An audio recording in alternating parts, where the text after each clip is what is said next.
La Bible révèle que la fin de toute chose est proche et que Dieu appelle tout homme à pouvoir se réjouir de la seconde venue de Jésus-Christ. L'objectif de cette présentation est de vous préparer à être du nombre de ceux qui gardent les commandements de Dieu et le témoignage, la foi de Jésus-Christ. Eh bien, bonjour à toutes et à tous. Je suis extrêmement content d'être ici ce matin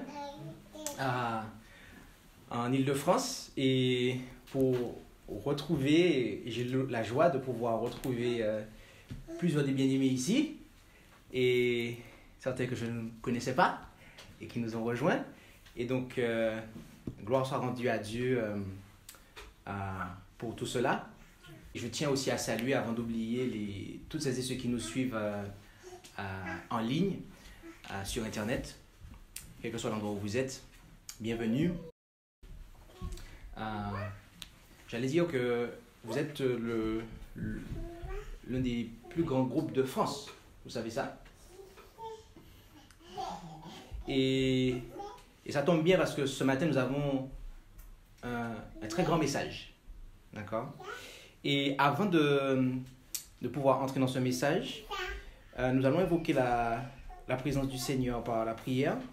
Et je vous inviterai à pouvoir vous prosterner avec moi.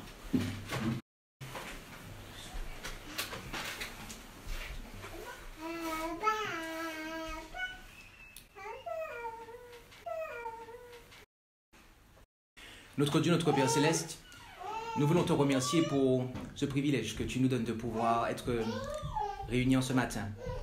Et alors que nous allons considérer ta parole, alors que nous allons considérer les lumières que tu nous as envoyées, nous te prions de bien vouloir disposer l'entendement de chacun, ainsi que le cœur de chacun, de sorte que ce message puisse être totalement compris par chacun d'entre nous, afin que ton nom soit glorifié. Bénis tous tes serviteurs et tes servantes, ainsi que le moindre d'entre eux qui aura apporté ce message. Et c'est en Jésus que nous t'en prions, Père. Amen.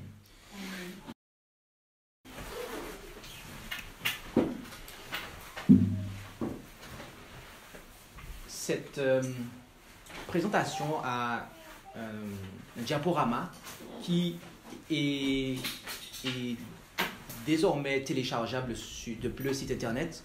Et j'ai pris le temps de vous, contrairement à mes habitudes, de vous l'envoyer sur les réseaux, d'accord? Donc vous pouvez le télécharger. La raison pour laquelle j'ai tenu à ce que vous puissiez la voir sur votre téléphone en ce matin et que j'ai fait l'effort de vous l'envoyer, c'est parce que nous n'allons pas lire toutes les diaporamas, d'accord? Nous n'allons pas tout lire, car il y a 141 diapos et une prédication qui dure 1 heure, il ne faut pas que ça dépasse une trentaine de diapos. Donc, il y a là du matériel de référence que j'ai pris le temps, cette semaine, de rassembler pour vous, pour que vous puissiez prendre le temps d'analyser, à tête reposée, plusieurs éléments. Cette présentation a pour titre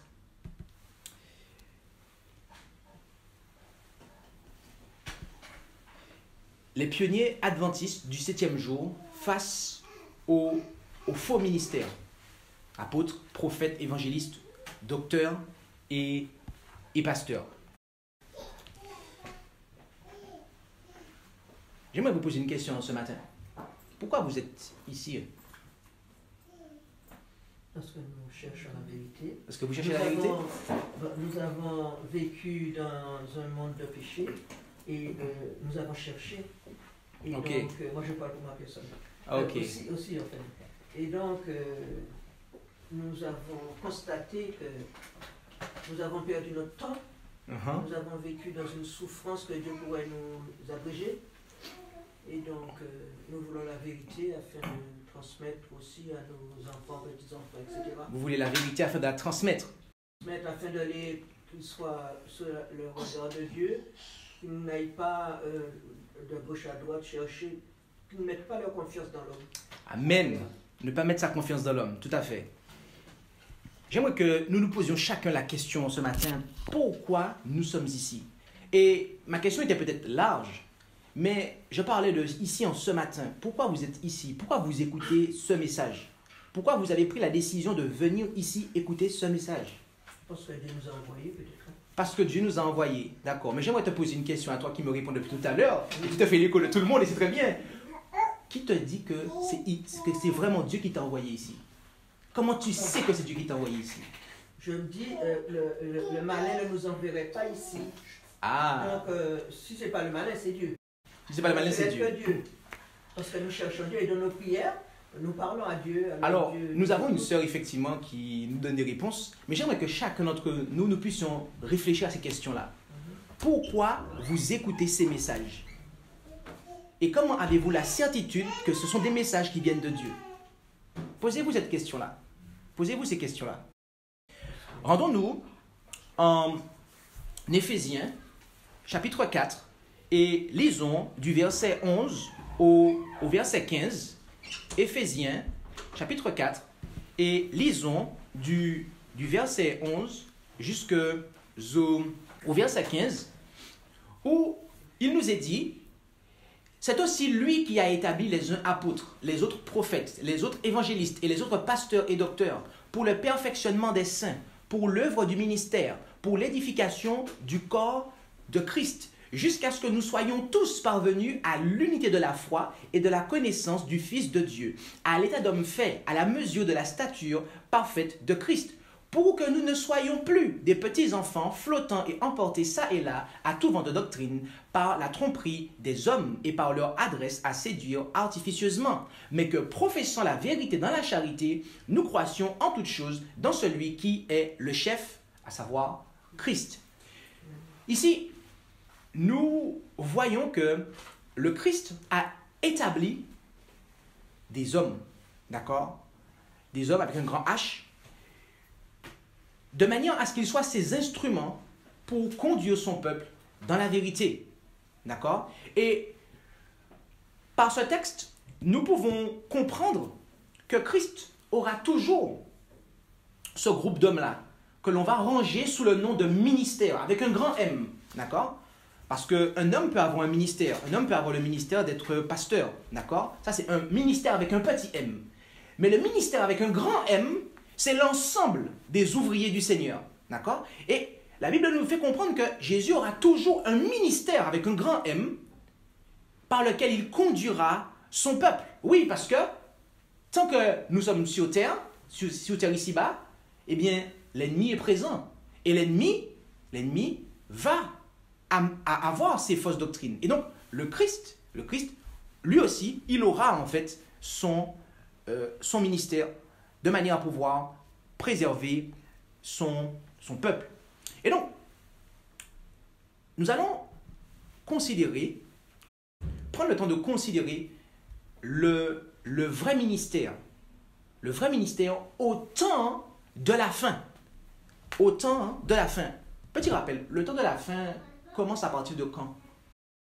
Attention, pas la fin des temps, mais le temps de la fin. C'est à la fin des 1260 jours prophétiques ou années littérales. À partir de 1798, d'accord? À partir de ce moment-là, nous avons le temps de la fin qui commence, d'accord? Nous avons le temps de la fin qui commence.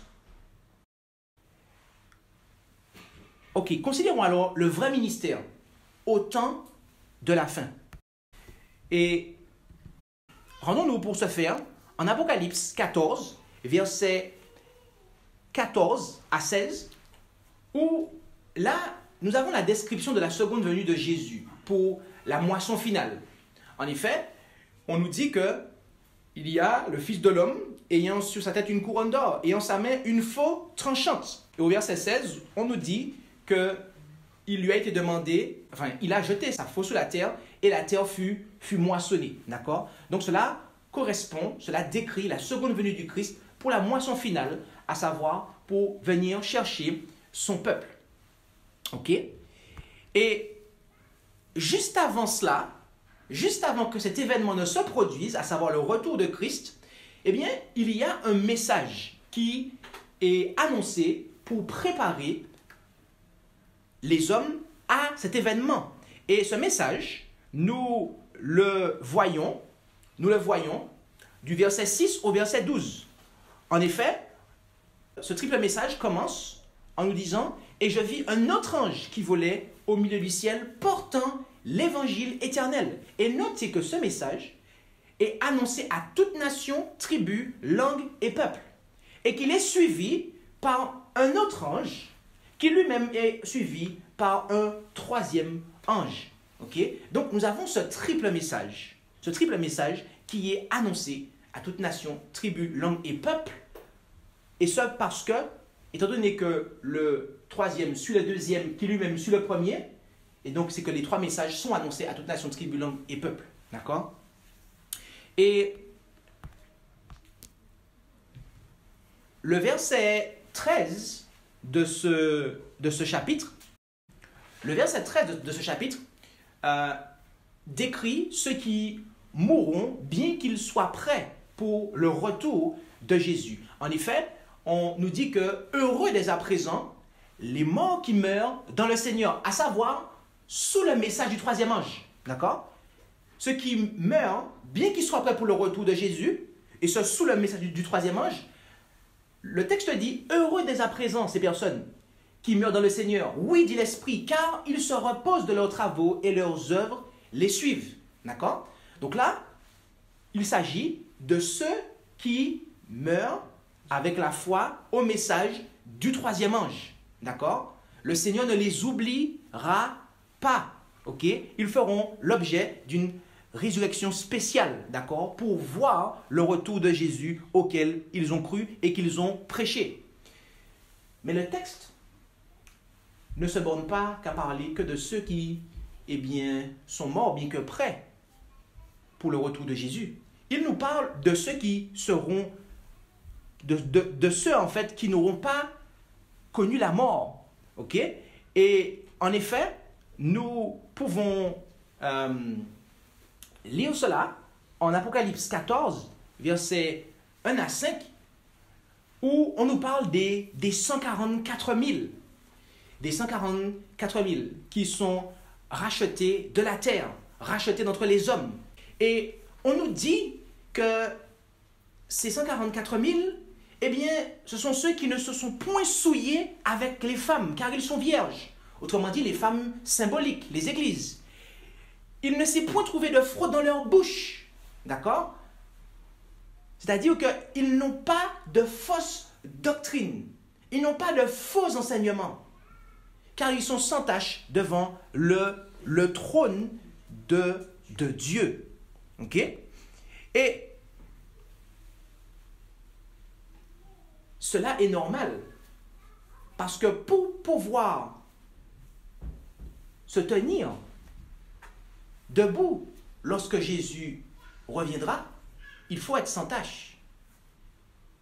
Il faut être véritablement dans la vérité. Et c'est au sujet de ce groupe de personnes, de cet ensemble de personnes desquelles ils nous sont parlés en Apocalypse 14, que ce soit du verset 1 à 5, mais aussi le verset 13, d'accord? Il a été dit en Apocalypse 10, versets 10 et 11.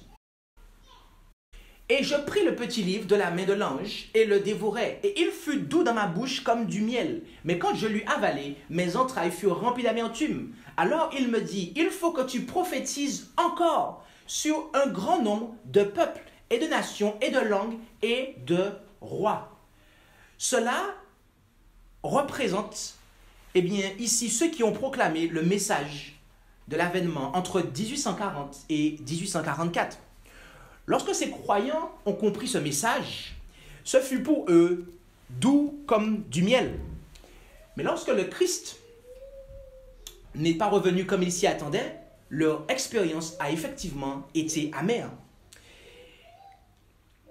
Et bien qu'ils se soient trompés en s'attendant au retour du Christ en 1844, Ils ont néanmoins été conduits par Dieu et ont trouvé le message du proche avènement précieux pour leur âme.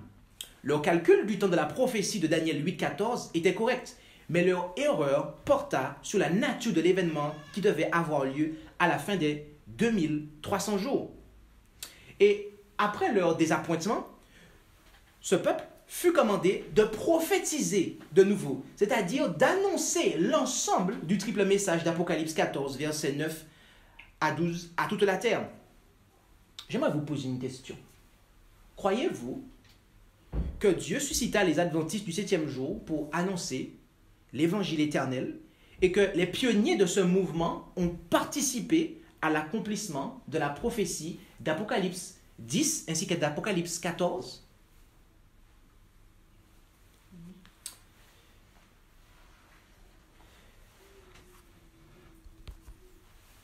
Au sujet des pionniers de ce mouvement, il a été dit que les jeunes gens seront invités à joindre leurs efforts à ceux des frères âgés qui portent les étendards, afin qu'ils puissent être affermis et enseignés par ces hommes fidèles qui ont traversé maintes batailles et à qui, par les témoignages de son esprit, Dieu a souvent parlé, leur apprenant à discerner la bonne route de la mauvaise. Quand de graves dangers menacent la foi du peuple de Dieu, ces pionniers relatent les expériences du passé. Lors de crises semblables, la vérité était remise en question et on entendait d'étranges avis qui n'étaient certes pas inspirés par Dieu. Aujourd'hui, Satan cherche l'occasion d'abattre les poteaux indicateurs de la vérité, les monuments qui ont été élevés le long du chemin. Et nous avons besoin de l'expérience des prédicateurs âgés qui ont construit leur maison sur le roc et sont restés les fermes appuis de la vérité dans les bons comme dans les mauvais jours.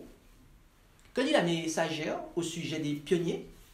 Ils ont construit leur maison sur le sable?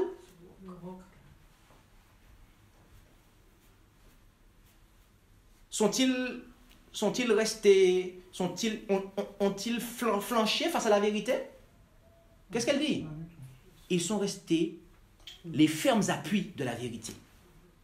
D'accord? Et ils ont construit leur maison sur le roc. Est-ce que vous croyez ça? Ok.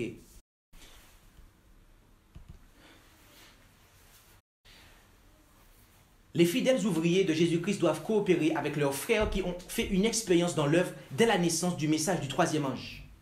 Ceux-ci ont avancé pas à pas, recevant lumière et vérité à mesure qu'ils avançaient, supportant épreuve après épreuve, dressant la croix qu'ils rencontraient sur leur route, s'efforçant de toujours mieux connaître le Seigneur, dont l'apparition est certaine comme celle de l'aurore. Avec d'autres de vos frères, vous devez accepter la vérité divine reçue par ceux qui ont étudié les prophéties, conduits dans une expérience vraiment vivante, avançant pas à pas, soumis à toutes sortes d'épreuves, si bien que la vérité est devenue réalité pour eux.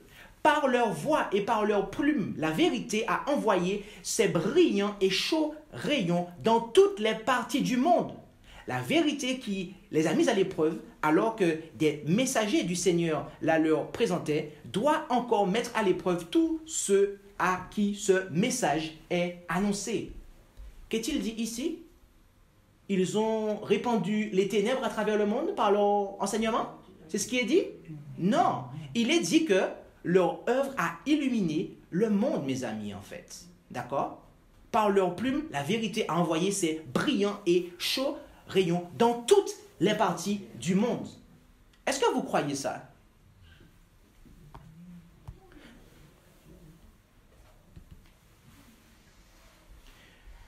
Des milliers de dotations déguisées ont été préparées pour ceux qui ont la lumière de la vérité. Et notre seule sécurité à tous, c'est de ne recevoir aucune nouvelle doctrine, aucune nouvelle interprétation des Écritures, sans la soumettre d'abord à des frères d'expérience. Si je m'arrête ici, avec le contexte de ce que nous avons lu jusqu'ici par rapport aux pionniers, de qui parle-t-elle ici quand elle dit des frères d'expérience? Est-ce qu'elle parle de Jean-Christophe Bolat, bien qu'il ait une expérience? Non, parce qu'à cette époque-là, je n'existais pas. De qui parle-t-elle ici? Des pionniers, mes amis. Nous devons soumettre nos interprétations, et écoutez bien ce que je vais dire à la suite, au corps des pionniers. Parce que notez qu'elle ne fait pas allusion à un seul. Elle met ça au pluriel. nous devons soumettre nos interprétations au corps des pionniers adventistes du 7e jour.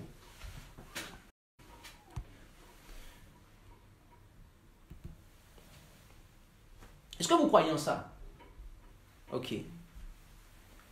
Dès le début de notre œuvre, on a vu s'élever de temps à autre des hommes qui proclamaient des nouveautés extraordinaires.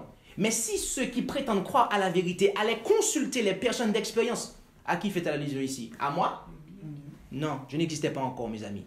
S'ils allaient à la parole de Dieu dans un esprit de soumission et d'humilité, et s'ils examinaient leur théorie à la lumière de la vérité, et avec l'assistance des frères qui ont sondé les Écritures. De qui parle-t-elle ici? De moi? Non. Des pionniers. Eh bien, à la fin, elle dit, eh bien, ces personnes-là, ils recevraient la lumière et échapperaient au filet de l'oiseleur. D'accord? Donc, nous devons tenir compte de la compréhension des pionniers adventistes du 7e jour si nous voulons échapper au piège de Satan. Est-ce que vous croyez en ça? C'est vrai? Ok.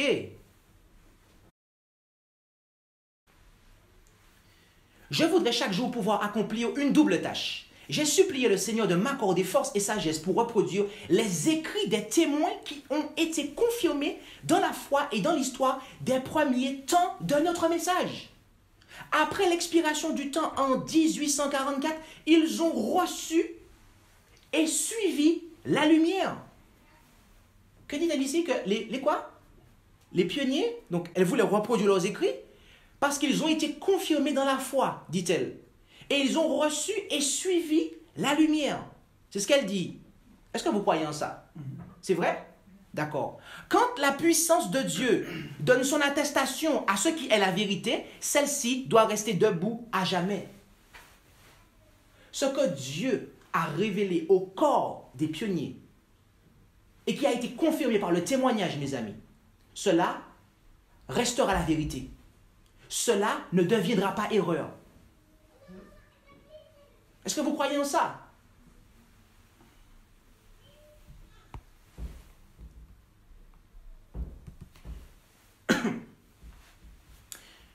Concernant son mari spécifiquement, elle a eu le même langage que pour le corps des pionniers. Elle a particulièrement appliqué ça à son mari. En effet, elle a dit que j'ai la preuve de la parole de Dieu que mon mari, à savoir James White, aimait la vérité et a gardé la foi. A-t-elle dit que son mari a apostasié? A-t-elle dit que son mari s'est trompé? Qu'il a commis des erreurs doctrinales? Ce n'est pas ce qu'elle a dit. Pour ce qui est de la préparation de mon mari, je n'ai pas le moindre doute qu'il n'ait pas laissé tomber son armure. Ça veut dire qu'il a combattu contre le mal. Et il a remporté la victoire. L'ennemi n'a pas eu raison de lui, en fait. Est-ce que vous croyez en ça?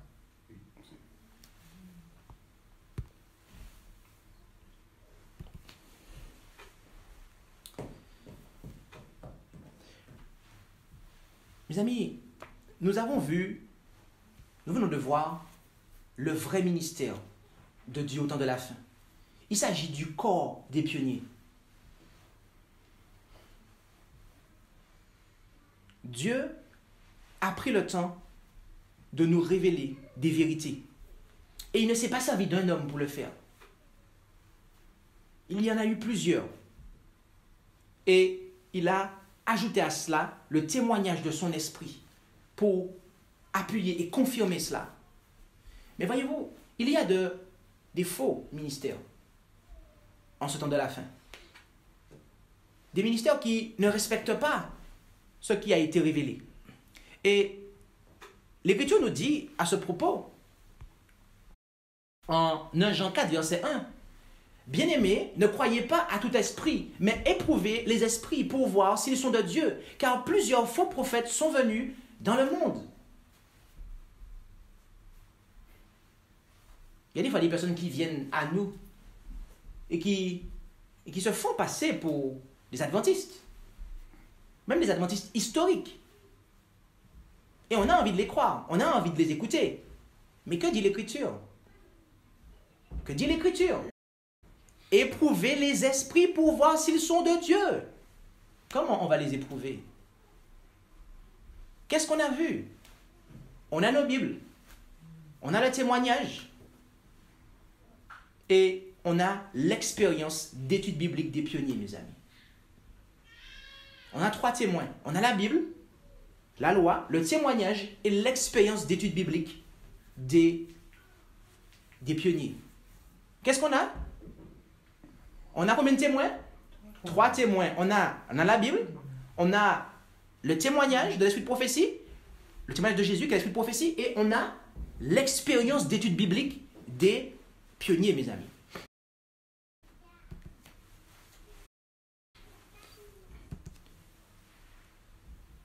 En 1 Thessaloniciens 5, 19 à 22, il est dit « N'éteignez pas l'esprit, ne méprisez pas les prophéties, mais examinez tout et retenez ce qui est bon. Abstenez-vous de toute forme de mal. » L'Écriture nous dit qu'une fois que nous examinons quelque chose, nous devons retenir ce qui est bon et nous abstenir de ce qui est mal. Or, ici, il est question des prophéties. D'accord? Et permettez-moi de vous dire que les prophéties ne sont pas apportées par des chevaux. Elles ne sont pas apportées par des chats. Elles ne sont pas apportées par des oiseaux. Elles sont apportées par des prophètes. Vous êtes d'accord sur ça? D'accord. Donc, quand on nous dit d'examiner tout, on parle des prophéties et de retenir ce qui est bon. Il est évident que si on retient ce qui est bon, on retient le prophète qui le porte aussi.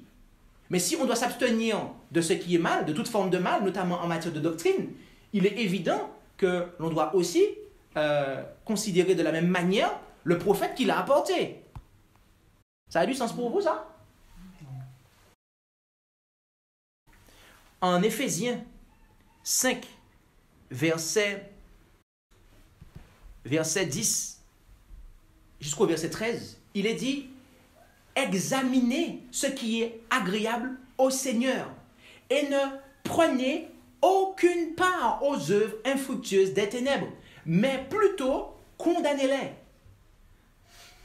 Et nous pourrions continuer à lire, mais je m'arrêterai là volontairement au verset 11 pour voir que une fois que nous avons examiné quelque chose et que la chose s'est avérée être fausse et que l'individu qui porte cet enseignement persiste à soutenir et à enseigner cette fausseté, alors que nous l'avons prévenu avec douceur, avec amour, qu'il se trompe et qu'il persiste à enseigner et ne veut pas s'aligner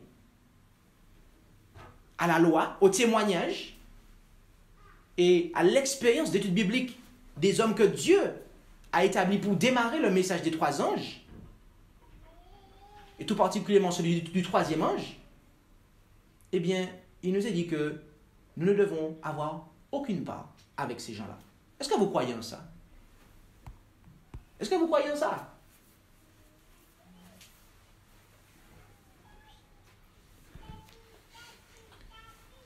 Cela pourrait paraître sévère, mais c'est pourtant ce que nous dit le témoignage. Le témoignage confirme ça. Il m'a été montré que les faux bergers étaient ivres, mais non de vin. Ils titubaient, mais non après avoir bu des liqueurs fortes. La vérité de Dieu est pour eux chose scellée. Ils ne peuvent en faire la lecture. Lisons-nous en Premiers Écrits, page 123, paragraphe 1. Et lorsque nous allons au paragraphe 2, elle dit que j'ai vu qu'un certain nombre de ces bergers, donc des faux bergers, avaient renié les enseignements du Seigneur donnés dans le passé. Qu'a-t-elle dit ici? Notez ça avec moi. Elle dit que un certain nombre de ces faux bergers avaient renié les enseignements du Seigneur donnés dans le passé. Gardez ça dans un coin de votre esprit. Plusieurs de ces adversaires de la vérité de Dieu trament le mal sous leur couche pendant la nuit. Et pendant le jour, ils mettent leur projet à exécution. C'est-à-dire qu'ils jettent la vérité par terre pour la remplacer par quelque chose de nouveau qui puisse intéresser et détourner les esprits de la vérité, qui est ce qu'il y a de plus important et de plus précieux au monde. Mes amis, qu'est-ce qu'il y a de plus important et de plus précieux au monde? La vérité. La vérité. Ce n'est pas votre maison. Ça ne devrait pas être votre maison, votre voiture, ou quelqu'un, un charnel, ici-bas sur terre. mais que nous devons aimer nos parents, nos proches, femmes, enfants, etc. Mais ce qu'il y a de plus important et de plus précieux et qui devrait être tel pour nous, c'est la vérité, mes amis. C'est la vérité.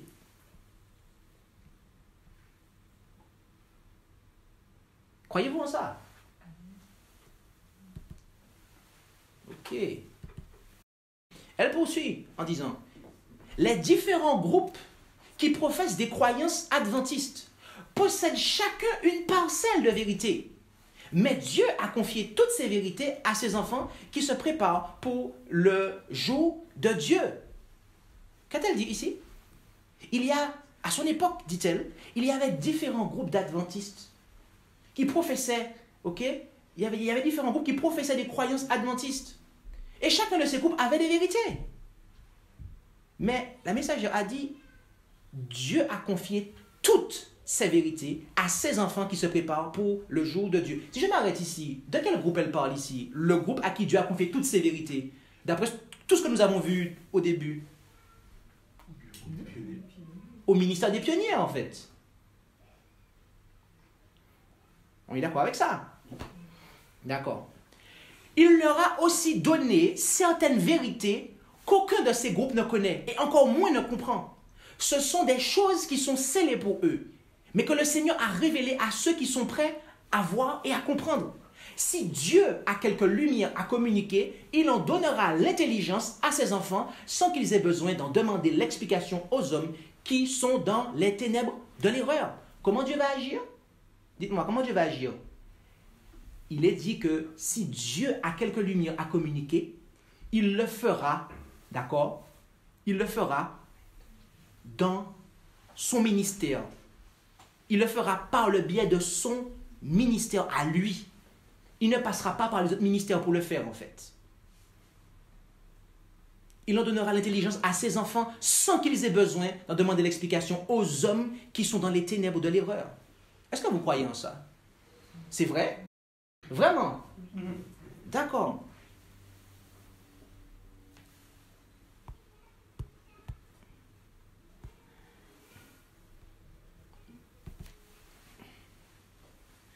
Elle poursuit en disant, « Il m'a été montré combien ceux qui croient avoir le dernier message de miséricorde ont besoin d'être séparés des faux docteurs qui chaque jour adoptent de nouvelles erreurs.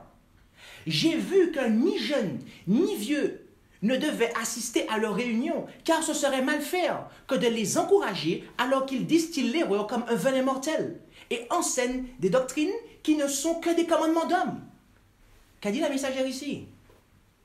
Elle dit que ni jeunes ni vieux ne devaient assister à leur réunion, car ce serait mal faire.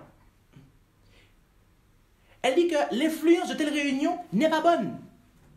Si le Seigneur nous a fait sortir des ténèbres de l'erreur, il nous faut rester fermes dans la liberté qu'il nous a acquise et nous réjouir dans la vérité. D'ailleurs, au passage, elle parle ici de réunions qui sont tenues par des groupes, des ministères qui n'ont pas que des erreurs, en fait. Ils ont des vérités. C'est le contexte, on est d'accord? Oui. Et pourtant, elle dit que s'ils n'ont pas toute la vérité, il ne faut même pas écouter ce qui est dit. Vous êtes d'accord avec ça ou pas? Oui. C'est vrai? Oui. D'accord. Ok. Nous encourons le déplaisir de Dieu si nous allons écouter l'erreur sans y être obligés. Car à moins qu'il ne nous envoie à ces réunions où l'erreur est inculquée par la force de la volonté, il ne nous gardera pas. Les anges cessent de veiller sur nous et nous sommes à la merci de l'ennemi, dans les ténèbres affaiblis par sa puissance et celle de ses mauvais anges. La lumière qui nous entoure est contaminée par les ténèbres. La message nous dit que si nous allons écouter ces personnes qui ont des vérités, mais qui n'ont pas toute la vérité que Dieu a donnée en fait, parce qu'ils ont en fait des erreurs et qu'ils persistent dans des erreurs, elle dit que si nous y allons, d'accord, sans y être obligés, ok, eh bien, Dieu ne va pas nous garder en fait. Ces anges ne nous garderont pas. Est-ce que vous croyez en ça? C'est vrai? Alors, certains me diront, mais je ne suis pas membre, je ne suis pas membre de groupe ou d'église je n'écoute plus d'églises ou de groupes qui enseignent des erreurs. Vous savez, en 2021, vous pouvez écouter sans forcément être présent physiquement. Vous avez ce qu'on appelle YouTube, vous savez? Vous avez YouTube, vous avez toutes sortes de moyens de suivre des messages. Et vous pouvez vous abonner, etc. et suivre des messages, en fait. Ça concerne ça aussi, mes amis. Ça concerne ça aussi. Ça s'applique à ça, mes amis. La messagère nous fait comprendre que il ne faut pas, en fait, tendre l'oreille à cela. Est-ce que vous croyez en ça?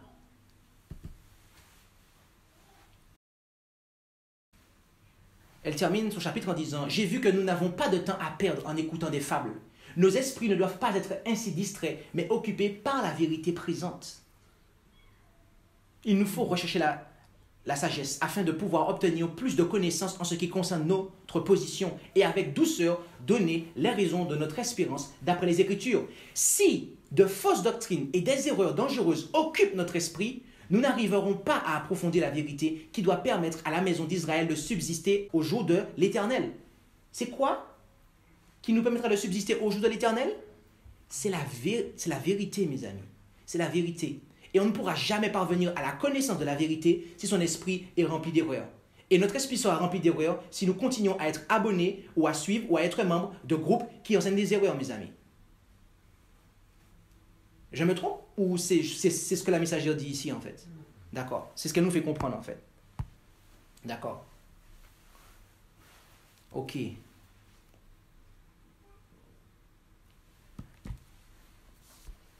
Nous allons lister une série de doctrines qui sont erronées. Et nous allons montrer, et rapidement, mais vous avez déjà le support, je vois que plusieurs ont téléchargé le PDF, vous allez avoir le temps cette semaine de pouvoir décortiquer ça. Certaines de ces erreurs, nous les avons déjà dénoncées, d'accord? Et je précise que nous n'allons pas donner de nom de ministère, de nom d'enseignant, on va simplement se focaliser sur l'enseignement, d'accord? Et c'est vous qui allez, avec Dieu, voir qui est-ce qui enseigne ça, en fait. OK?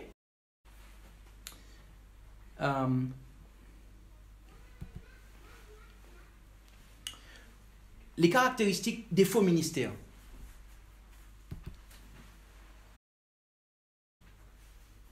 Concernant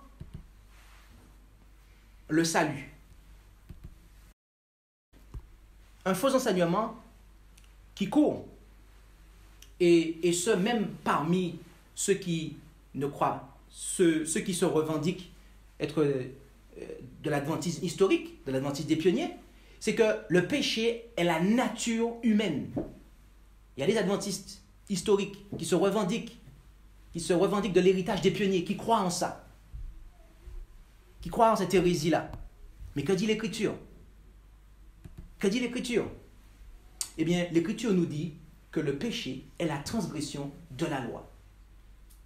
Et ça, mes amis, c'est la seule définition du péché dans la Bible. Et c'est ce que nous confirme la messagère.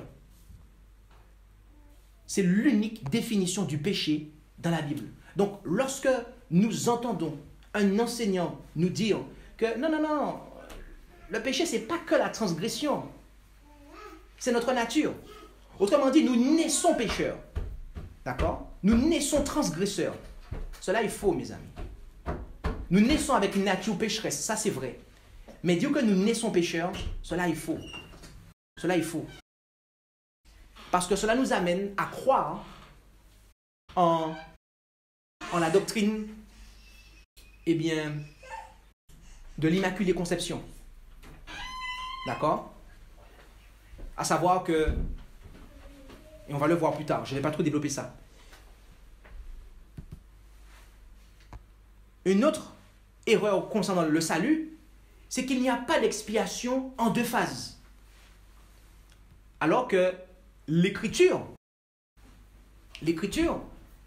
nous dit qu'il y a une expiation pour le pardon, en Lévitique 4, verset 26, et une expiation pour la purification, en Lévitique 16, verset 30. Et 1 Jean 1, verset 9, nous dit que nous devons être pardonnés, mais aussi purifiés. Donc, il y a bel et bien une expiation en deux phases. Et cela nous est confirmé par la messagère où il nous a dit que Jésus est entré dans le très saint du céleste pour faire une expiation finale. Donc, du moment qu'on parle d'une expiation finale, c'est qu'il y a un commencement, en fait. Il y a un commencement. Et nos pionniers étaient très clairs à ce propos. D'accord? Nous sommes en désaccord avec l'opinion majoritaire acceptée selon laquelle l'expiation fut accomplie à la croix. Nous contestons l'opinion selon laquelle l'expiation fut réalisée à la croix. L'expiation n'étant pas complétée avant que l'œuvre d'effacement des péchés soit accomplie. Et je n'ai fait que lire ce qui était en jaune. Car vous avez compris, il y a beaucoup de matériel. Donc je vais survoler tout ça en fait.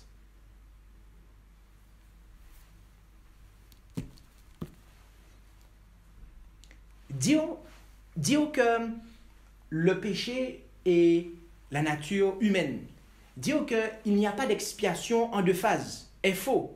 Mais c'est pourtant ce qu'enseignent certains ministères. Devrais-je alors soutenir ces ministères par mon abonnement ou mon adhésion, et ce même s'ils partagent d'autres vérités? Question. Ok.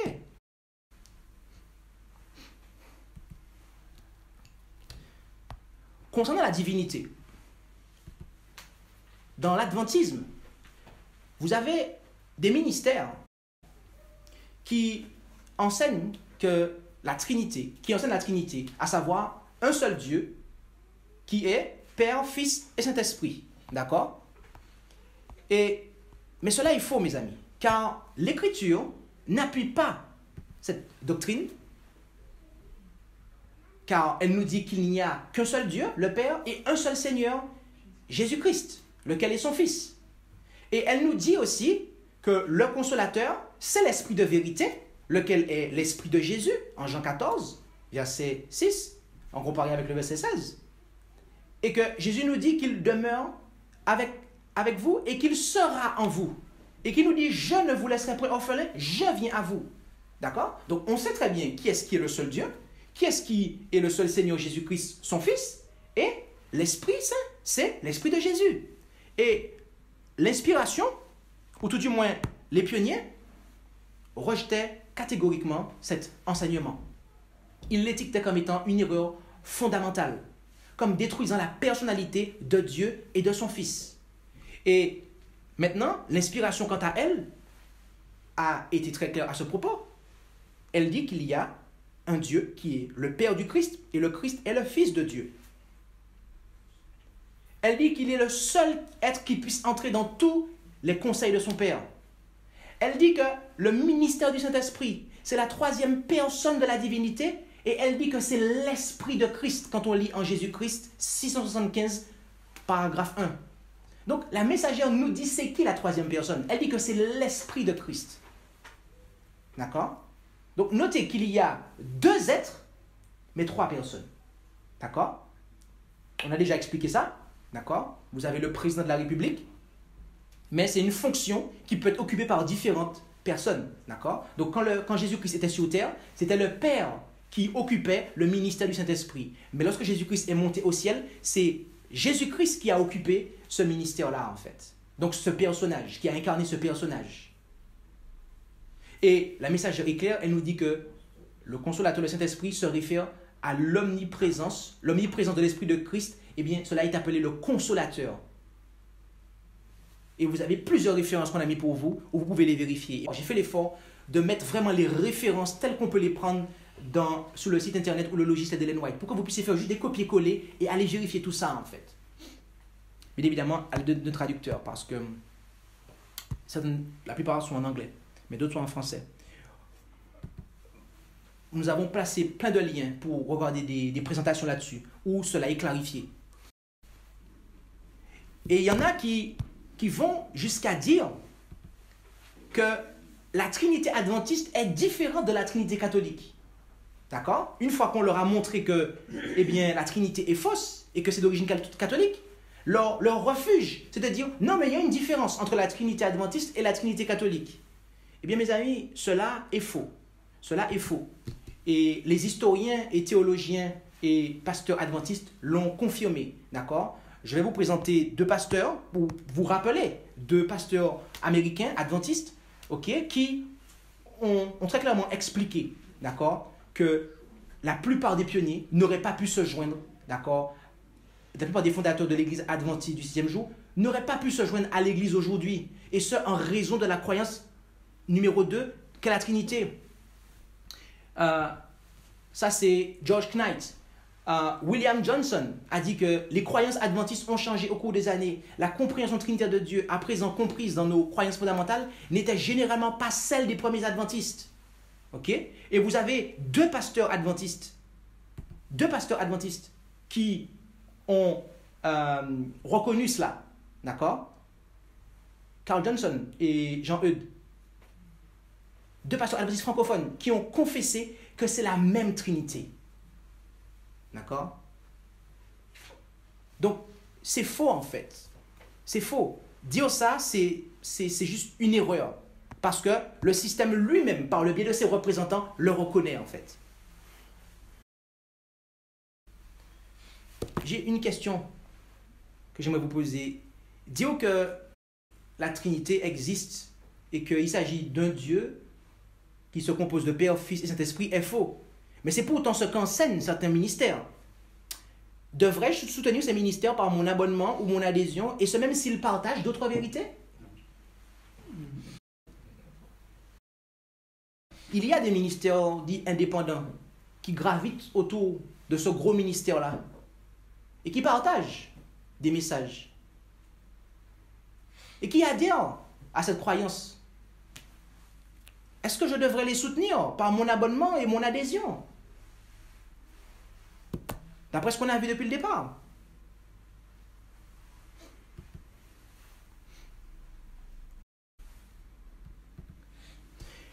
Il y a une autre erreur, qui est que Jésus n'est pas vraiment mort sur la croix. Et voyez-vous, à cela, nous avons 30 versets qui nous disent que Dieu a ressuscité Jésus des morts. Ce qui montre que Jésus est vraiment mort en fait. Et là-dessus, la messagère nous dit que jusqu'au dernier moment, il n'avait pas cru qu'il mourrait. C'est à peine s'il pouvait croire qu'il fût réellement mort.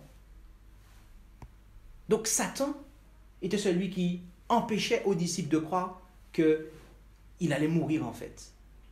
Pour eux, ce n'était pas possible qu'il puisse mourir. Alors que l'Écriture nous le dit très clairement. Dire que Christ n'est pas vraiment mort est faux. Et pourtant, c'est ce que certains enseignent. Devrais-je soutenir ces ministères par mon abonnement ou mon adhésion, et ce même s'ils partagent d'autres vérités?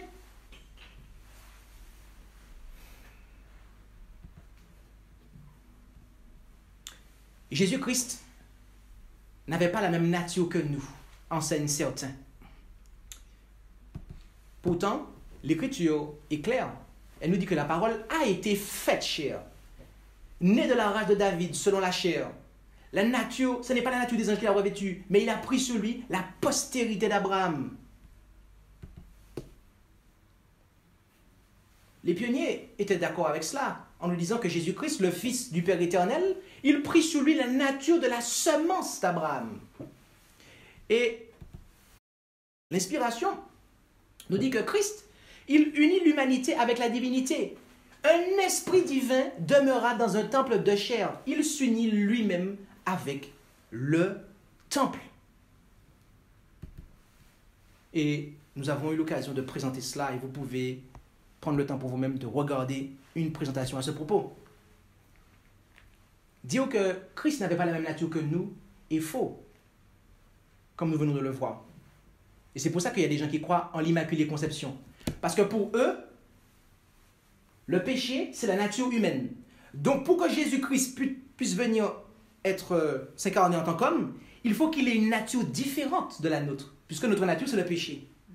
Donc c'est pour ça qu'il y a ce rapport entre ces deux fausses doctrines, en fait. D'accord? Que le péché, c'est la nature humaine, et que Jésus-Christ n'avait pas la même nature que nous. Mais nous venons de voir que les deux sont faux. Et pourtant, il y a certains ministères qui enseignent cela. Devrais-je soutenir ces ministères par mon abonnement et mon adhésion, et ce même s'ils partagent d'autres vérités? Ok. Continuons. Dieu n'enlève jamais la vie. Il ne tue jamais. Cela est faux. Parce que l'Écriture nous rapporte des cas où Dieu a frappé des hommes. D'accord? Un feu sortit devant l'Éternel et les dévora. Et en Lévitique 10, verset 2, et au verset 6, il demanda au père et aux frères de Nadab et Abihu, à savoir Aaron et les autres, il demanda à Éléazar, Ithamar et Aaron de ne même pas pleurer la mort de Nadab et Abihu. Donc cela montre que c'est l'Éternel qui a fait ça. Et à la fin, il dit, à cause de l'embrasement que l'Éternel a allumé. En Nombre aussi, on a cela. Et en Apocalypse, on nous dit qu'un feu venant de Dieu descendit du ciel et les dévora. Et que Satan lui-même, le malin, eh bien, sera jeté dans les temps de feu. Mais il y a des gens qui disent, non, c'est Satan qui tout le temps opère ces choses-là. Donc Satan va allumer un feu dans lequel il va se jeter. Il va se suicider lui-même.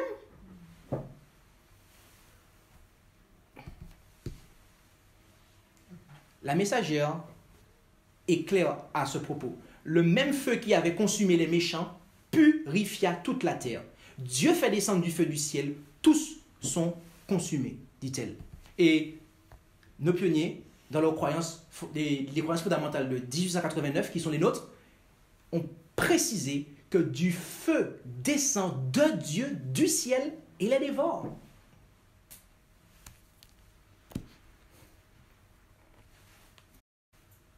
Je n'ai pas précisé, mais cette doctrine-là, cette fausse doctrine-là qu'on vient de voir là, ainsi que la précédente, et encore la précédente, savez-vous qu'il y a des soi-disant adventistes historiques qui croient en ça?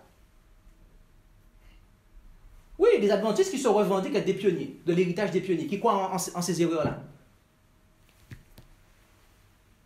Cela est faux, mais pourtant, c'est ce que certains enseignent. Devrais-je soutenir ces ministères par mon abonnement ou mon adhésion, et ce même s'ils partagent d'autres vérités?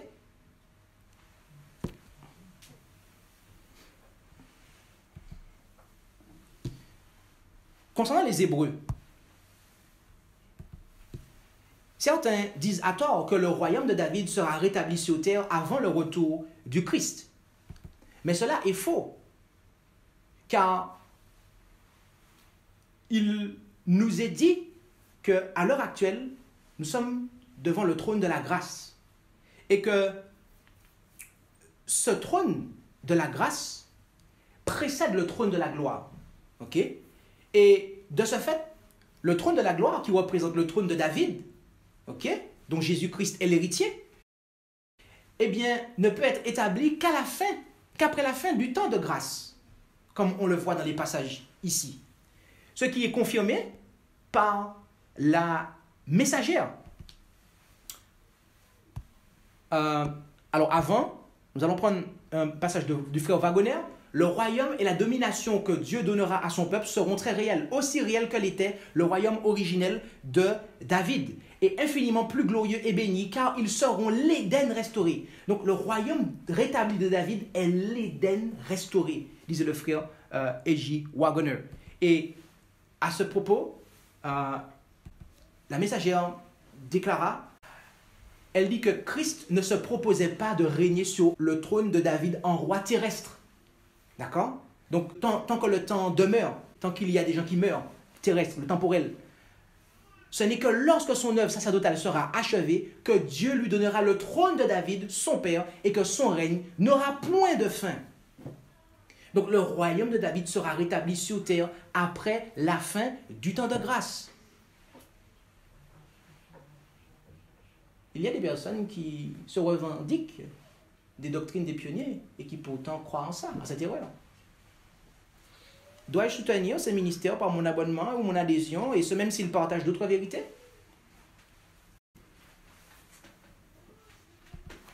Nous avons déjà fait une présentation sur ça, que vous pouvez regarder.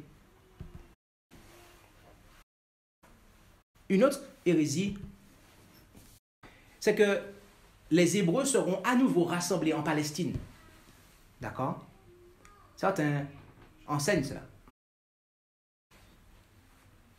Alors que Apocalypse 14, 6 et 7 nous dit que Dieu rassemblera Israël dans et par la vérité du triple message. Et ce partout dans le monde. C'est comme ça, c'est dans la vérité que le rassemblement a lieu en fait. Ce n'est pas un rassemblement physique, c'est un rassemblement dans et par la vérité. Et nous avons des confirmations de la part de la messagère. Pour les distributs, aucune promesse de retour en Palestine. Prophète Roi 228.4. C'est de toute nation, de tout peuple, quelques-uns répondront avec empressement au message.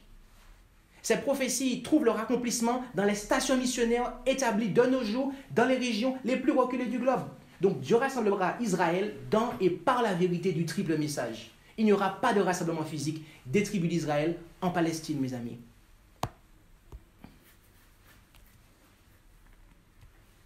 Est-ce que je peux soutenir ceux qui enseignent ça par mon adhésion et mon abonnement? Absolument pas.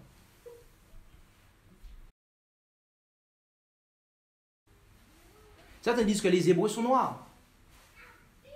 Et vous connaissez mon petit rituel, à chaque fois que j'aborde ce sujet-là. Ma mère est blanche, mon père est noir. Je suis métisse. J'ai été élevé par des grands-mères noires. Donc je n'ai rien contre les noirs, mes amis. Ok? Mais la vérité, c'est la vérité et il faut la prêcher, mes amis.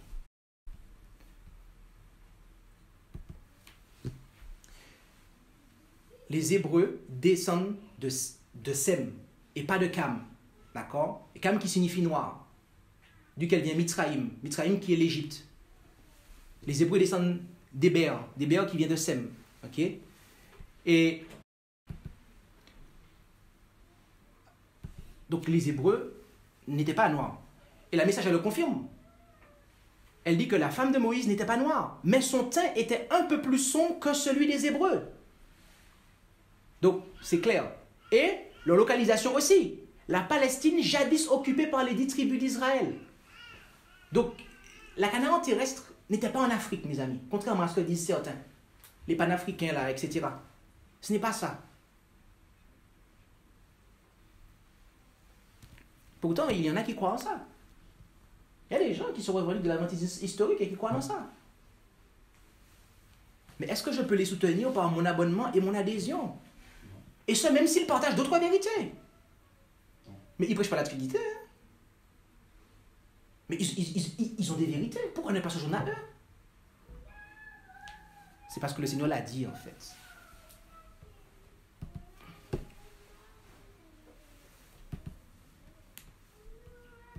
Et nous avons eu l'occasion de présenter à ce propos. Voilà, nous avons fait une présentation là-dessus en Martinique. Vous pouvez la considérer. Certains disent qu'il faut employer les noms sacrés hébreux. Oui. Mais l'Écriture nous parle de Jésus.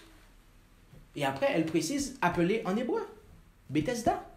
Tel lieu appelé en hébreu Bethesda. Jésus. Et après, tel lieu qui se dit en hébreu Golgotha. Tel lieu appelé en hébreu Armageddon. Donc cela nous montre que le Nouveau Testament a été écrit en grec. Puisqu'on prend le temps de préciser appelé en hébreu. Le Nouveau Testament n'a pas été écrit en hébreu comme l'enseignent certains. Et la messagère nous confirme cela. Les manuscrits grecs ont été préservés. Grec, langue d'origine. Et les 2 paragraphes suivants, elle dit que les mots que j'emploie pour décrire ce que j'ai vu sont les miens, sauf qu'il s'agit de déclarations faites par un ange, que j'ai soin de placer entre guillemets. Et elle va nous rapporter ce que l'ange lui a dit. L'ange ne lui a pas dit Yeshua. L'ange lui a dit Jesus. Car il s'adresse à elle en anglais, en fait. Et on sait qu'en anglais, en français, l'équivalent de Jesus, c'est Jésus, mes amis. Donc l'ange s'est adressé à Ellen White dans sa langue. Il ne lui a pas imposé des mots en hébreu. Et vous pouvez regarder toutes les références en bas et vous verrez qu'à chaque fois, elle cite l'ange qui lui parle de Jéhovah, de Jesus, etc. en fait. Donc dire qu'il nous faut absolument, et nous avons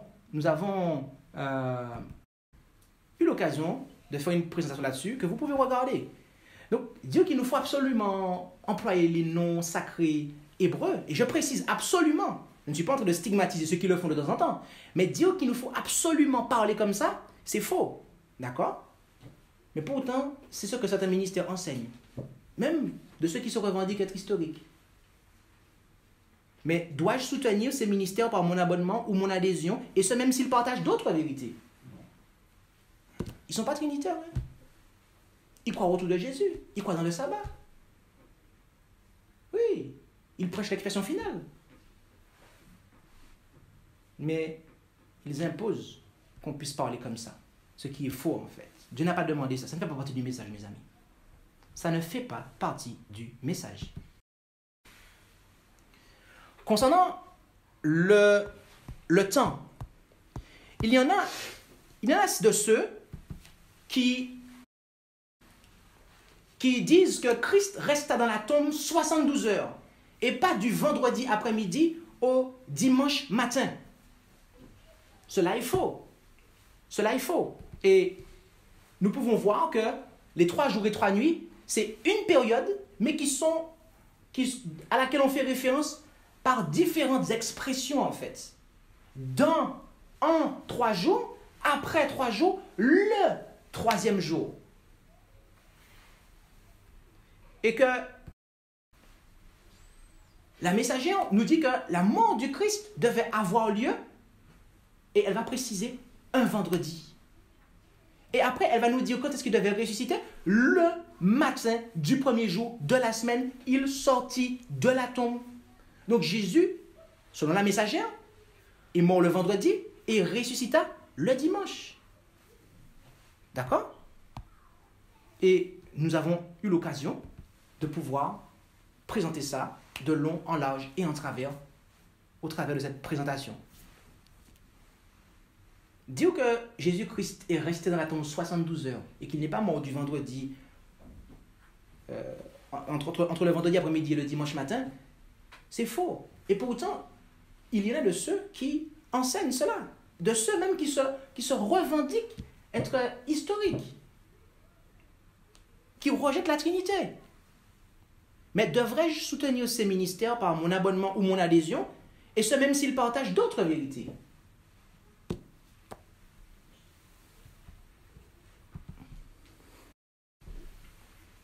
Il y aura 1000 ans de paix sur terre avant le retour de Jésus.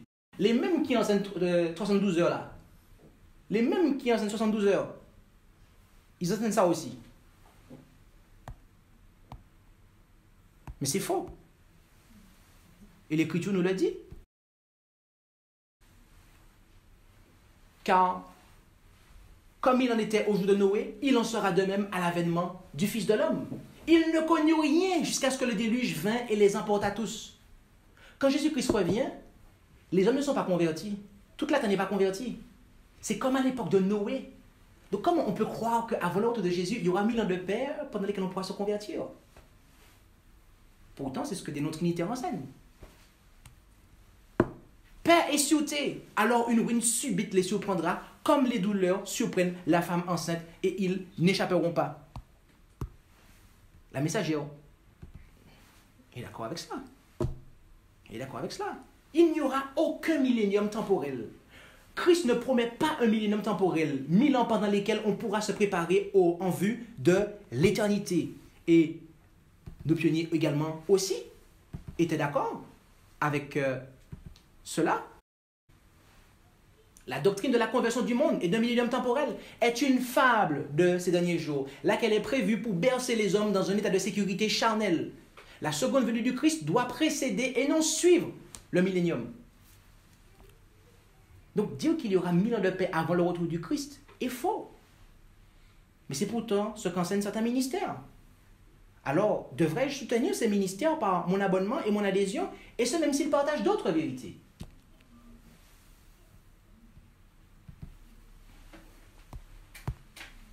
Il faut observer les jours de fête, disent certains. Alors que l'Écriture nous dit, je ferai cesser ces fêtes. Et que personne ne vous condamne au sujet d'un jour de fête. C'est l'ombre des choses à venir.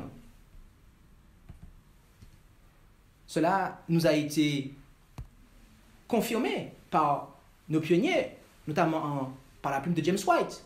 Les sabbats juifs, les nouvelles lunes et les jours de fête abolis et cloués à la croix.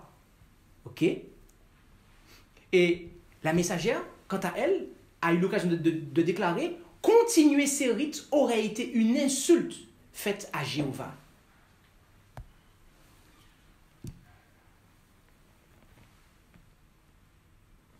Et nous avons eu l'occasion de présenter là-dessus aussi. Vous pouvez regarder. Dire qu'il nous faut observer les fêtes aujourd'hui est faux. Mais c'est pourtant ce qu'enseignent certains ministères qui se revendiquent de l'héritage des pionniers. Donc, puis-je soutenir, ou devrais-je soutenir ces ministères par mon abonnement, mon adhésion, et ce même s'ils partagent d'autres vérités?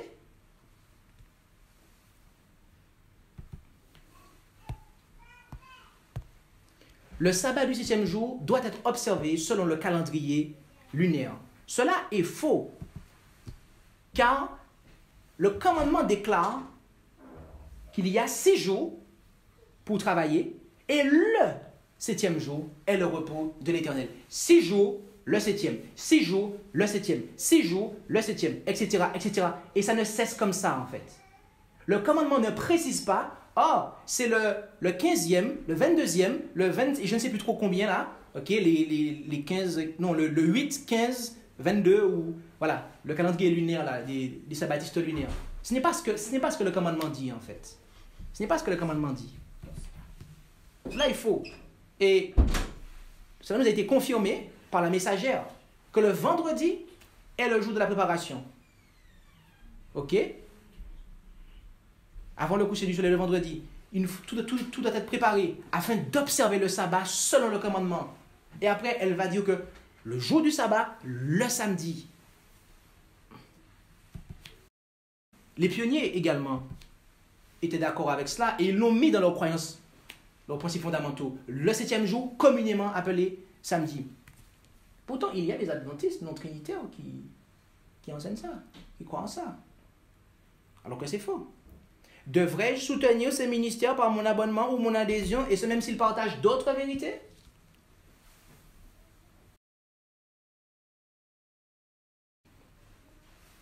On a eu l'occasion d'avoir une présentation là-dessus. Les 2520 sont la plus longue période prophétique, disent certains. Cela est faux. Cela est faux, car l'Écriture nous parle de 2300 soirs et matins qui nous sont très clairement présentés comme étant la plus longue période prophétique par l'inspiration, la dernière et la plus longue période prophétique des Écritures, 2300 jours de Daniel.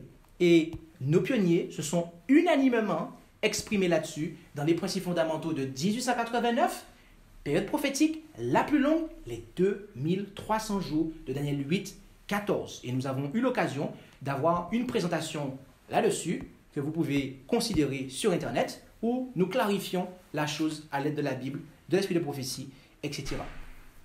Pourtant, bien que cela soit faux, il y a des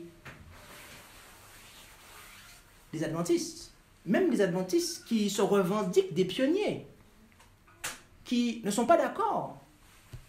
Ils ne sont pas d'accord avec la Trinité, en fait, et qui croient en cela. Est-ce que je dois soutenir ces personnes par mon adhésion, mon abonnement, et ce même s'ils enseignent d'autres vérités?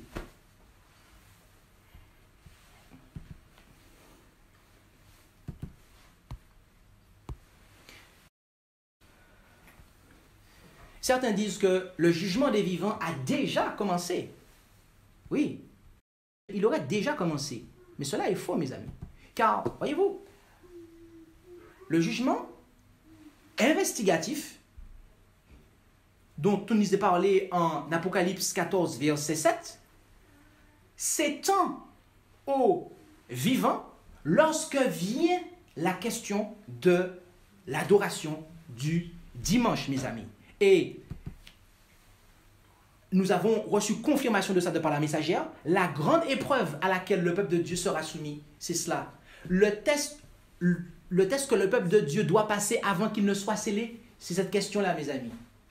Or, pour être jugé, vous devez d'abord être testé, en fait, pour savoir où est-ce que vous êtes. Et le test final, c'est la loi du dimanche. Donc, est-ce que le jugement, je pose la question, mais en fait, je vais le dire à l'affirmative, le jugement ne peut pas s'étendre aux vivants tant que la loi du dimanche n'a pas pointé le bout de son nez, mes amis.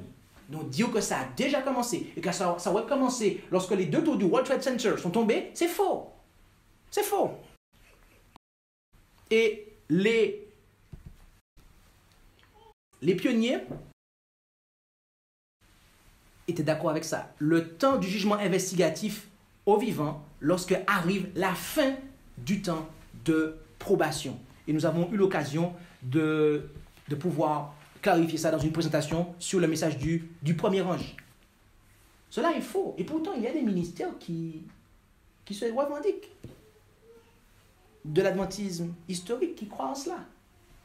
Est-ce que je peux les soutenir? Dites-moi, sincèrement, est-ce que je peux les soutenir par mon abonnement et mon adhésion, et ce même s'ils partagent d'autres vérités?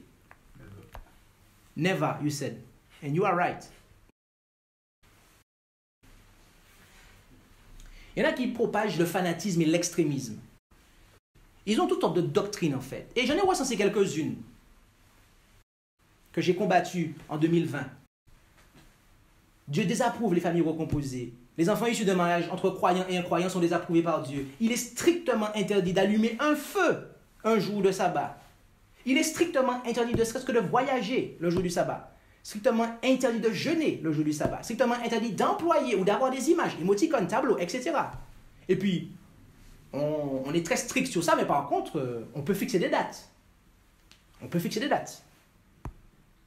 Nous avons eu l'occasion de clarifier ça. Nous avons eu l'occasion de clarifier ces questions dans cette présentation et nous avons eu l'occasion de montrer le caractère dangereux du fanatisme. Cela est mauvais. Et pourtant, il y en a certains qui ont ça comme gasoil dans leur voiture. Ils roulent avec ça, avec le fanatisme dans leur voiture. Dois-je soutenir ces ministères par mon abonnement ou mon adhésion, et ce même s'ils partagent d'autres vérités?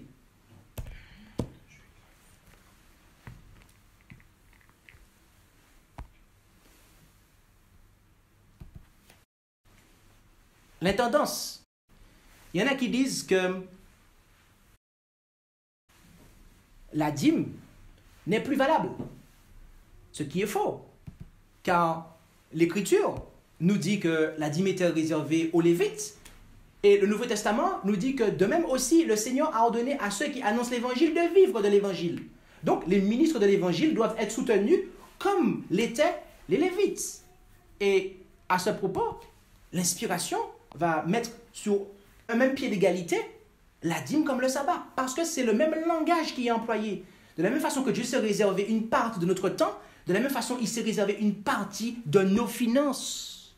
Et là-dessus, les pionniers étaient d'accord que ce soit au niveau de l'Ancien Testament ou du Nouveau Testament, c'est le même système pour soutenir le service divin. Et nous avons eu l'occasion de pouvoir en parler au travers de cette présentation. Cela est faux.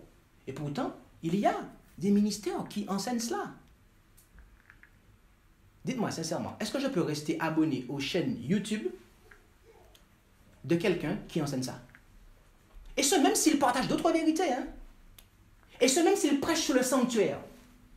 Sujet que j'aime particulièrement. Est-ce que je peux rester abonné à sa chaîne et à écouter ce qu'il me dit? Alors qu'en fait, il y a des vidéos où en fait, la personne descend la dîme en fait.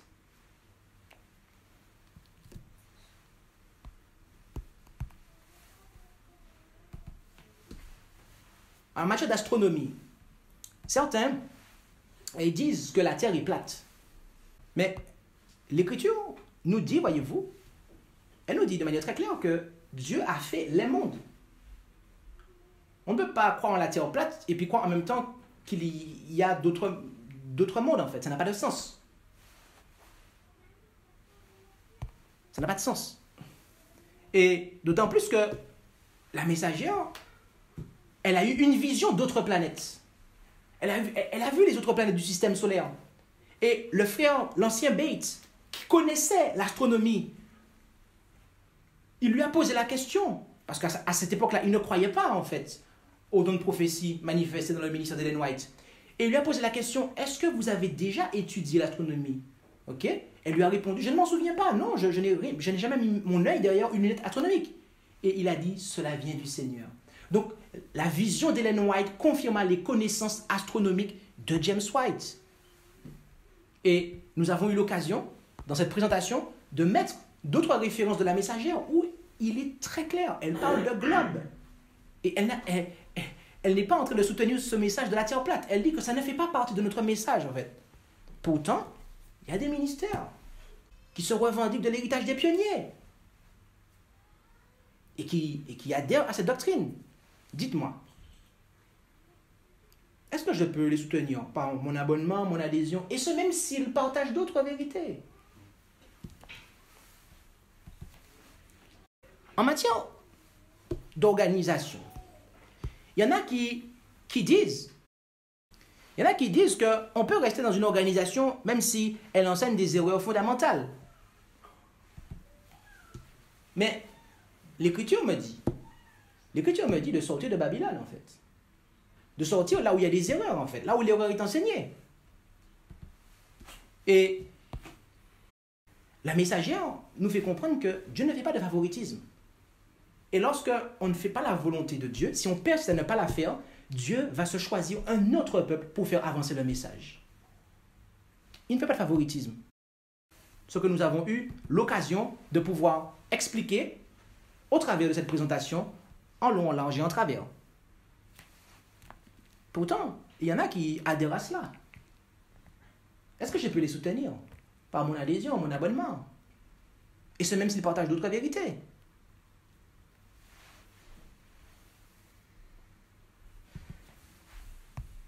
Mais il y a l'autre.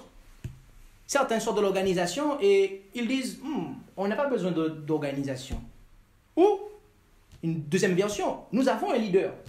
Ou encore une troisième version. La nôtre d'organisation est indépendante des autres en fait, qui croient dans ce même message. Mais cela est faux. Cela est faux. Car l'Écriture nous dit que Dieu n'est pas pour la confusion. Il veut que tout se fasse avec bienséance et avec ordre. Donc quand on dit qu'on n'en a pas besoin, c'est faux. L'Écriture a déjà réglé ça. Maintenant, en ce qui concerne le fait d'avoir un leader, les projets échouent ou manquent les conseillers. Donc Dieu veut qu'il y ait plusieurs.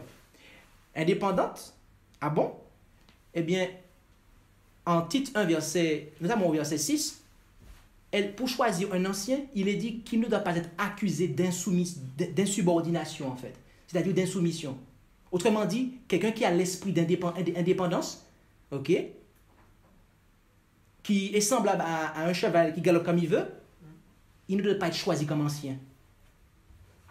Et quel modèle nous avons? Acte 15, versets 2 à 4. Lorsqu'il y avait un problème, eh bien, les églises envoyaient des délégués, d'accord? Et ils faisaient un conseil général avec des leaders influents, apôtres, anciens, pour traiter les questions. Et cela, on le retrouve dans les écrits de la messagère. Elle nous fait comprendre de manière très claire que s'il n'y a pas d'organisation, c'est Babylone. Que Dieu n'a donné à quiconque parmi les adventistes du 7e jour un pouvoir absolu pour contrôler tout le mouvement ou n'importe quelle branche de l'œuvre. Et elle fait comprendre qu'il n'y a pas lieu d'avoir quelque indépendance que ce soit dans l'œuvre du Seigneur. Cela est faux. Les gens qui croient en cela, qu'à mesure qu'on approche de la fin des temps, on pourra être indépendant, c'est faux. Et quel modèle nous avons? Eh bien, c'est très clair. On a des membres qui forment des églises qui forment des fédérations ou des conférences qui forment des unions, et des unions qui sont réunies en conférence générale. C'est ça le modèle que Dieu nous a donné.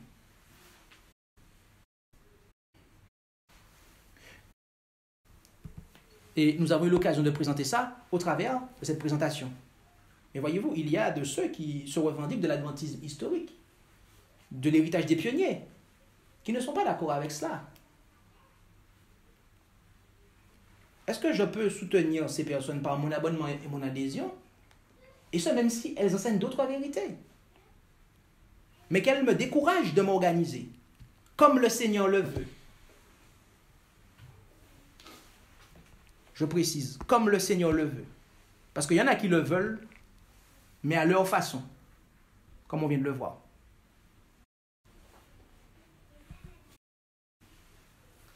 En matière d'inspiration, et on va terminer avec ce point-là, parce que je sais que l'heure monte.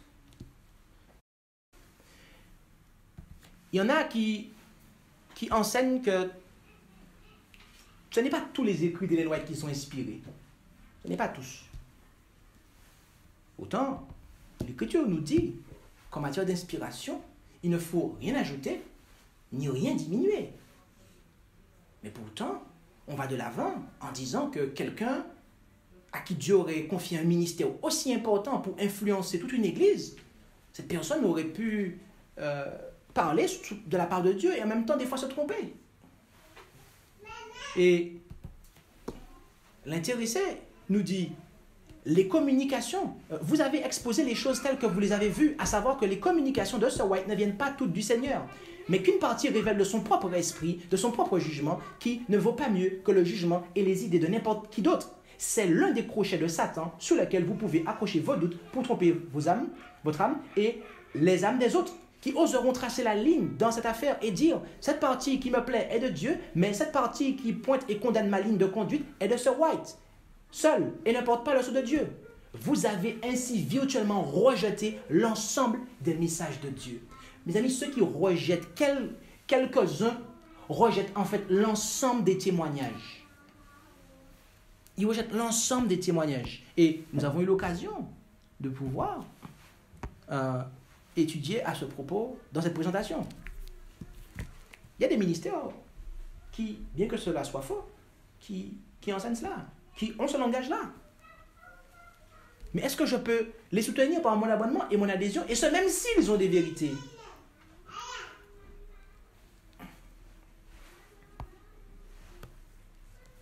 Et une application de cela, mes amis, de ce principe qu'on vient de voir, eh bien, on va le retrouver dans le dernier point suivant.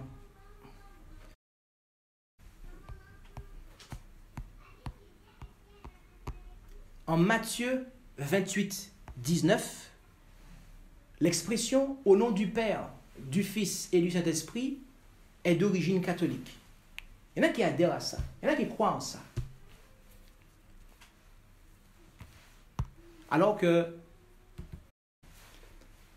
en fait, l'Écriture nous dit très clairement que dans le passage, dans le contexte, Jésus dit que tout pouvoir, toute puissance lui a été donnée dans le ciel et sous la terre. Et qu'après avoir dit ça, il dit « Je suis avec vous tous les jours jusqu'à la fin ».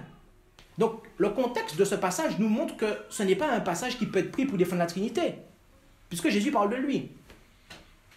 Et ailleurs, en Jean 1, versets 33 et 34, Jésus a l'occasion de nous dire, enfin Jean nous dit concernant Jésus, qu'il baptise du Saint-Esprit. D'accord?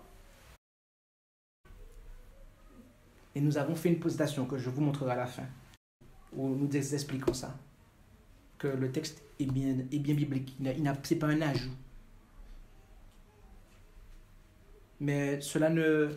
Il y a certains ministères qui se disent être historiques, qui se revendiquent de l'héritage des pionniers, qui ne sont pas d'accord. Qui ne sont pas d'accord avec ça. Pourtant, les pionniers étaient d'accord. A.T. Jones a eu l'occasion d'associer le baptême au nom de Jésus au baptême au nom du Père, du Fils et du Saint-Esprit. Le père de son collaborateur, Joseph Harvey Waggoner, a eu l'occasion de dire quelque chose comme « Parce qu'il est dit en Acte 2, 38, 8, 16, 9, 5, 19, 5 qu'ils ont été baptisés au nom de Jésus, certains en ont déduit que les apôtres ne baptisaient que au nom de Jésus seul. » Et il précise ça, il met en italique, « seul ». Mais cette conclusion est très boiteuse. Pour découvrir la fausseté de cette idée, il suffira d'examiner les termes de la commission sous laquelle ils ont agi. D'accord ? Et nous vous laisserons le leçon de lire ça pour vous plus tard. Et plus bas, dans l'autre slide, il dit « Lorsque nous considérons le préjugé qui existait parmi les Juifs contre la personne et le nom de Jésus, nous voyons une bonne raison pour que son nom soit présenté avec un accent particulier pour eux, car un tel préjugé n'existait pas contre les noms du Père et du Saint-Esprit. Mais en conclure qu'ils n'ont pas obéi au commandement de leur Seigneur, qu'ils n'ont pas rempli leur mission de baptiser au nom du Père, du Fils et du Saint-Esprit, c'est aller au-delà de ce qu'autorise le récit inspiré. » Celui qui a été président de la conférence générale à l'époque de Minneapolis, un certain A.G. Daniels, a eu l'occasion de dire que c'est l'égoïsme qui empêche de recevoir ces paroles dans leur signification solennelle. C'est l'égoïsme, dit-il, qui empêche de recevoir ces paroles.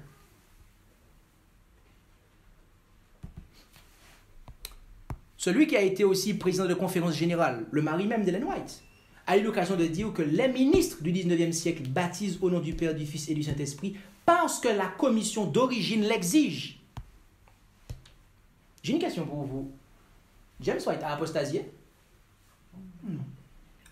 La message dit quoi? Il a gardé la foi. D'accord. Et par rapport au corps des pionniers, que dit-elle par rapport à ça en fait? Ils ont reçu la lumière. Ils ont répandu la lumière. D'accord. Est-ce que Ellen White était d'accord avec eux? Il faut le vérifier. La messagère a eu l'occasion de dire les disciples devaient accomplir leur œuvre au nom du Christ. D'accord? Donc le baptême, effectivement, au nom de Jésus, n'est pas faux. Mais il est dit, ils doivent baptiser au nom du Père, du Fils et du Saint-Esprit. D'accord? Donc, on voit bien ici que les deux sont associés en fait. Et comme j'ai eu l'occasion de dire, il nous faut baptiser au nom du Père, du Fils et du Saint-Esprit dans le nom de Jésus. D'accord? Autre passage. Rapidement. Autre passage.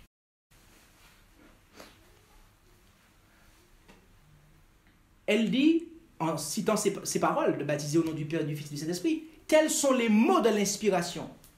Vous n'avez pas à craindre de commettre une erreur en y croyant pleinement. Vous croyez à ce qui est écrit là? Vous croyez que tous ces écrits sont inspirés? Sincèrement, vraiment. Mais c'est ce qu'elle dit. Et la parole que le Seigneur m'a donnée pour nos ministres et nos églises est, et elle va citer Matthieu 28, 19, contenant, baptisant au nom du Père, du Fils et du Saint-Esprit. Et elle dit que c'est la parole que le Seigneur lui a donnée pour les ministres. Pourtant, il y a des gens qui ne croient pas dans ces passages de l'esprit d'inspiration. Ils préfèrent croire les commentaires de l'Église catholique. Ils préfèrent croire les commentaires de tels théologiens qui disent que le texte a été ajouté. Pourtant, la lumière a été donnée. Dieu lui-même s'est révélé. Combien de piliers qu'il y a à notre foi, on a dit? Il y en a 7, c'est vrai. Mais combien de piliers monumentaux nous avons? Combien de piliers monumentaux avons-nous?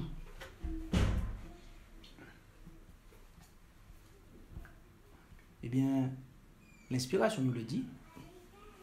L'inspiration nous le dit. Elle dit que le baptême et le souper du Seigneur sont deux piliers monumentaux. Deux piliers monumentaux. Et lorsqu'elle va parler du premier pilier monumental, elle va à 2 reprises l'associer avec la version que nous avons de Matthieu 28, 19. Et elle va dire, ils ont obéi, ceux qui acceptent ces paroles-là, ils ont obéi au commandement du Seigneur, sortez du milieu d'eux et séparez-vous. Ne touchez pas ce qui est impur, etc., etc. Dites-moi, j'ai une question pour vous. Qu'est-ce qui est dans Babylone là? Qu'est-ce qui est dans Babylone?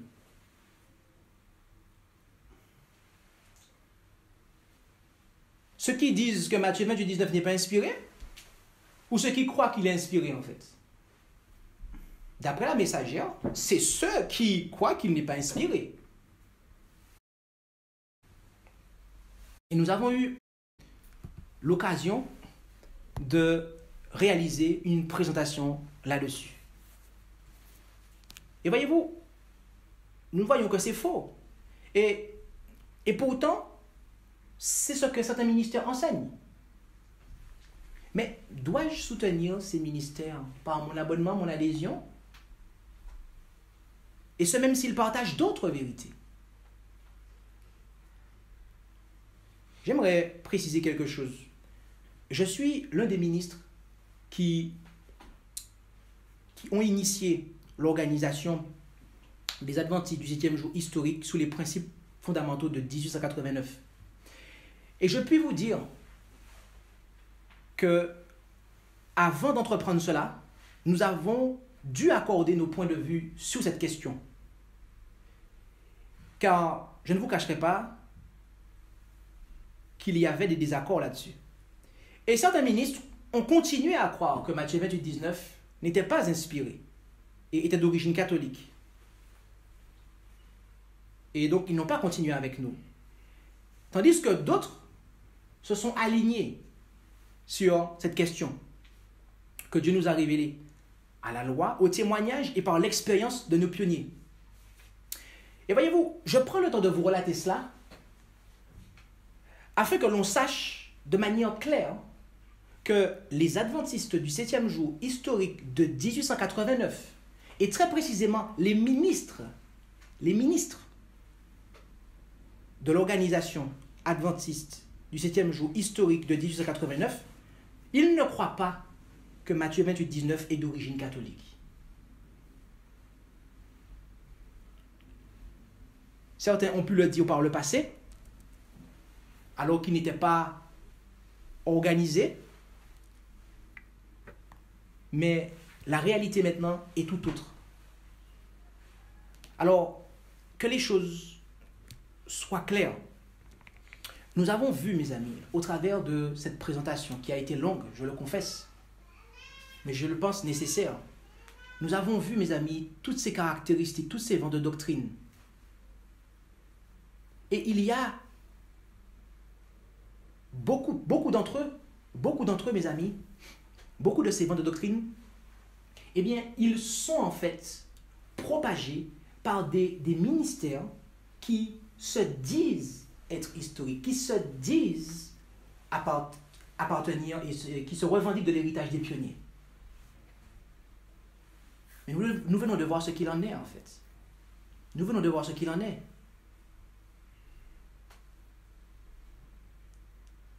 Nous venons de voir ce qu'il en est à la lumière de la Bible, du témoignage, de l'inspiration et de l'expérience d'études bibliques de nos pionniers, en fait. Le vrai ministère de Dieu, avec un grand M. Voilà ce qu'il n'enseigne pas. Et versus ce qu'il enseigne, notamment.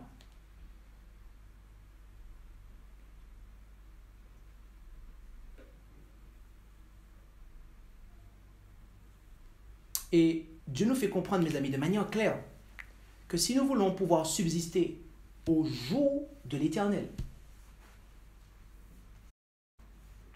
nous ne pouvons pas, en fait, soutenir, adhérer, être abonnés à des endroits où on enseigne le contraire de ces choses.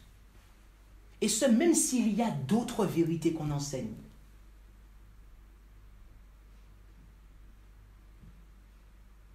Et ce, même s'il y a d'autres vérités, mes amis. Dieu nous fait comprendre que il ne souhaite pas nous voir à ces endroits soutenir de telles choses.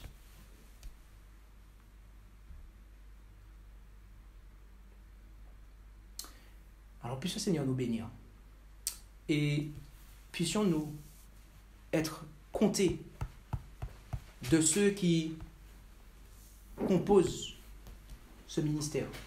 Puissions-nous être comptés parmi ce prophète auquel il a été dit « Il faut que tu prophétises encore sur un grand nombre de peuples, de nations, de tribus et de langues. » Puissions-nous apporter au monde un vrai message, mes amis, sans erreur, et un message qui a été appuyé, qui a été donné, appuyé et confirmé par Dieu au travers du ministère qu'il a établi.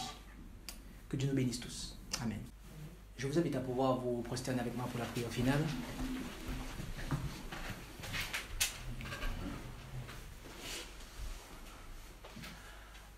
Notre Dieu, notre Père Céleste, merci pour ta parole qui nous indique de manière très claire ce que tu as établi pour notre temps. Et nous savons que tu as conduit le mouvement qui annonce le message des 3 anges depuis son commencement. Et tu lui as donné une plateforme solide, sûr, et tu l'as éclairé sur plusieurs points. Et nous voyons que eh bien, ces points étaient déjà contestés au tout début du message, à tel point que l'ennemi ne fait que recycler des erreurs et qu'il nous les présente aujourd'hui. Mais ces erreurs ont été combattues par tes serviteurs et ta servante au tout début du message. Et nous savons à quoi nous en tenir. Alors, nous te prions, tendre Père Céleste, de nous accorder une juste compréhension de ta parole. Puissions-nous nous humilier et nous rendre auprès de toi. Puissions-nous considérer ce que tu as confirmé, les hommes et femmes que tu as confirmés dans la vérité, afin que nous puissions apprendre d'eux sur ce qu'est la vérité, pour que nous sachions éviter les hameçons, les appâts, les pièges du malin. Aide-nous, Père, à pouvoir nous démarquer et à réaliser que nous n'avons pas à adhérer. Nous n'avons pas, tu ne veux pas que nous adhérions, tu ne veux pas que nous soyons abonnés à des endroits où, certes, il y a des vérités, mais que l'erreur est quand même présente et qu'on persiste à l'enseigner, malgré toute la lumière qui jaillit.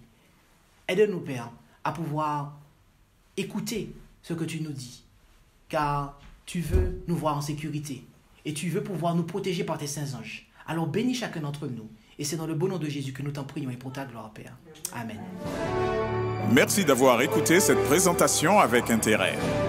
Pour plus d'informations, consultez notre site internet lereste.org et suivez-nous sur Facebook ainsi que sur YouTube à @lereste.